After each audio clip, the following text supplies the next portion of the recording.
सध्या राजकीय वर्तुळात चर्चा रंगते ती बिहार इलेक्शनची। एनडीएला बिहारमध्ये मिळालेल्या अभूतपूर्व यशानंतर आता शपथविधीचा मुहूर्त ठरलेला आहे। पटना येथे 20 नोव्हेंबरला हा शपथविधी सोहळा पार पडेल। नमस्कार मंडळी, मी कृतिका आणि तुम्ही बघत आहात नीतिकट्टा। बिहारमधील निवडणुकीची रणधुमाळी आता शांत झालेली आहे। पटना येथे ऐतिहासिक गांधी मैदानावर शपथविधी सोहळ्याची जय्यत तयारी सुरू आहे। 20 नोव्हेंबरला हा सोहळा पार पडेल। त्यासाठी 17 नोव्हेंबर ते 20 नोव्हेंबर पर्यंत इतरांसाठी गांधी मैदानावर प्रवेश बंद राहणार आहे। केंद्र आणि राज्य सरकारचे मोठे मंत्री या सोहळ्यासाठी उपस्थित राहतील। दिल्ली, हरियाणा, मध्य प्रदेश, उत्तर प्रदेश, आसाम इत्यादी राज्यांच्या वरिष्ठ नेत्यांना निमंत्रित केलेले आहे। तसेच पंतप्रधान नरेंद्र मोदी, गृहमंत्री अमित शहा, मुख्यमंत्री देवेंद्र फडणवीस, भाजपचे राष्ट्रीय अध्यक्ष जे.पी. नड्डा, केंद्रीय मंत्री धर्मेंद्र प्रधान आदी नेते उपस्थित राहतील।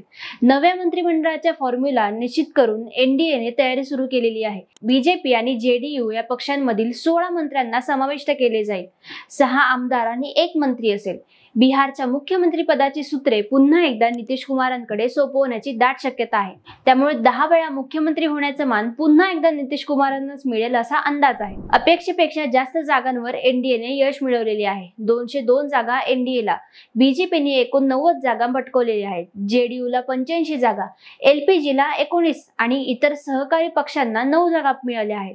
या यशाचे श्रेय बिहार भाजपचे प्रभावी नेते विनोद तावडे यांनाही दिले जाते। जो विश्वास गृहमंत्री अमित शहा आणि भाजपच्या जे.पी. नड्डा यांनी विनोद तावडेंवर त्यांच्यावर दाखवलेला आहे। त्या विश्वासाला जागून विनोद तावडेंनी इतर पक्षांबरोबर मिळतं जुळतं घेत भाजपची बिहारमधील पकड मजबूत केलेली आहे।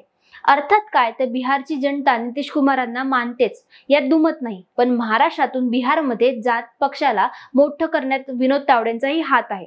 भाजपने राबवलेल्या योजना, एक्झिट पोल, बदलणारे मतांचे अंदाज अशा अनेक राजकीय समीकरणांमुळे बिहार मधला एनडीएचा विजय विशेष मानला जातो। आता याच सोबतच बिहारमुळे इतर राज्यांवरही याचा परिणाम होतोय का हे पाहावं लागेल।